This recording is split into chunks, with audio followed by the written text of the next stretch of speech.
Hi, I'm Andrew. Welcome to Splashpage. And today we're talking about what everybody's talking about. I think, maybe, who knows? EXU Calamity on Critical Role, the Dungeons & Dragons miniseries that was run by the wonderful Brennan Lee Mulligan.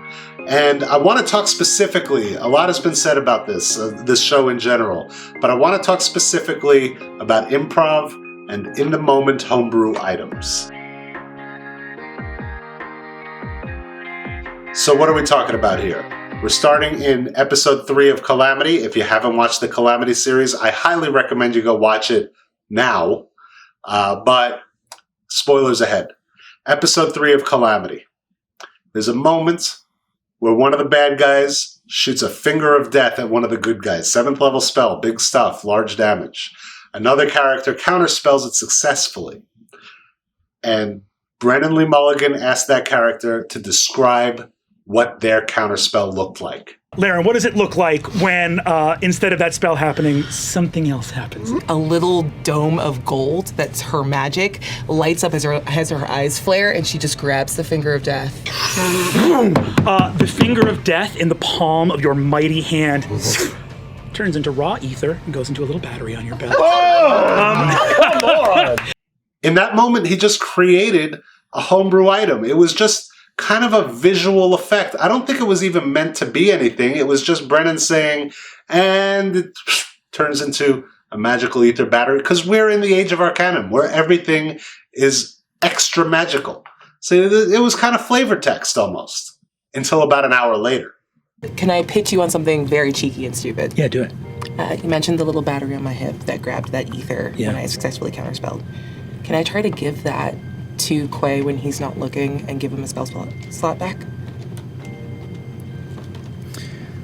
Aabria had thought about this and wanted to see if her DM, if the guy running the game, would allow her to use that little flavor text, that ether battery on her belt, and turn it into a spell slot for her ex-husband, whom she still loves. And it's like this moment of, I want to turn this flavor text into a gift. And Brandon, you can see what he says here. Yeah, you can do that. That spell slot, will say you could also put into the etheric net itself if every drop counts, unless you want Quay to have it. Looks like that. None of this matters if he doesn't make it. You slip it into his pocket. He says, well, yeah, you could do that.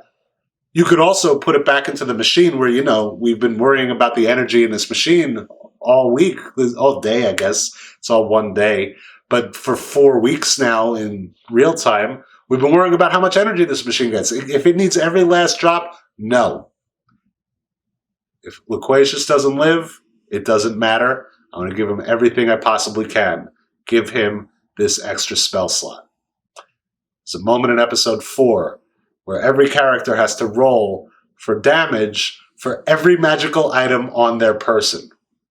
And Loquacious Sam fails every magical item he owns, except one. What are you? However, I did roll a natural 20 For what? For which one? for the thing that she gave me. Oh, And I don't know what that is. It's a piece of ether. It's a pure spell slot. It's a piece of worked ether. Unbelievable. Oh, no. He gets a natural 20 on the item given to him by his ex-wife that he didn't even know what it did. It was flavor text that Aabria turned into a spell slot that Brennan honored and said, yeah, it's pure magic. It's a spell slot. They even tried to use it later that episode after Loquacious had died. Did that stone that you gave me happen to have any sort of spell in it? It was spell energy. Could it have given him advantage or something? No. But yeah, no, he wasn't going to let him use it for that because it's a spell slot. He couldn't use it if he's dead. It doesn't make any sense. But where it does make sense... Loquacious, you hear him say, I don't have the spell. I don't have the energy for the spell. Loquacious, it's me. It's Xerxes. It's Xerxes. There's not enough time to explain, but we have Spell friends for that are what? down. Both of you give me perception checks. I'm not even perceiving? I'm reaching down to the stone that she gave me. As you say, you don't have the energy for I it. don't have the energy. Loquacious holds raw ether in Do I his know hand. what it is? That's the one thing I that take saved it. the spell. I take it, and I rush to Paisha, and I cast Revivify on her. Boo! Quay and Paisha, you are both at 1 hit point. That's so dumb. That should never happen. Back to life. You couldn't write it better than that.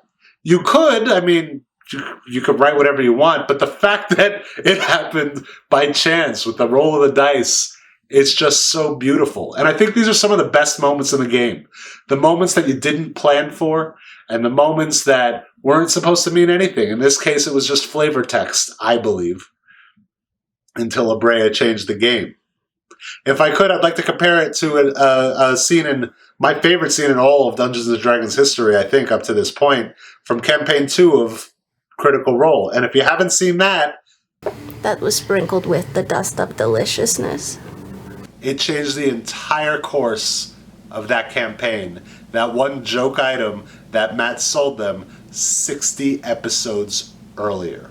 60 episodes earlier, Matt homebrewed a fun little item, and it has, by far, become one of the most iconic moments in all of Critical Role, I believe. I think I'm right about that. If I'm not right about that, let me know. Put down in the comments, what is the most iconic moment from any campaign in Critical Role history? I could think of 2 or 3 right now, but I'm curious to see what yours are. So, yeah, so I guess the point of this video is roll with the punches, improv, it'll make the best moments, or create fun, silly homebrews and see where they go. I think the real answer in Dungeons & Dragons and in life is always say yes, and something amazing will happen. If you like the video, please like it, subscribe, leave a comment in the comments below, because we're giving away a toy, Vox Machina toys. 2 toys to 2 different people once we hit 2,500 subscribers. You have to have subscribed and commented on at least 1 video, and we'll pick a winner, and we will mail you a Vox Machina toy, either a Vex or a Percy toy. So, thanks for watching. I'm Andrew. This has been Splashpage. See you next time.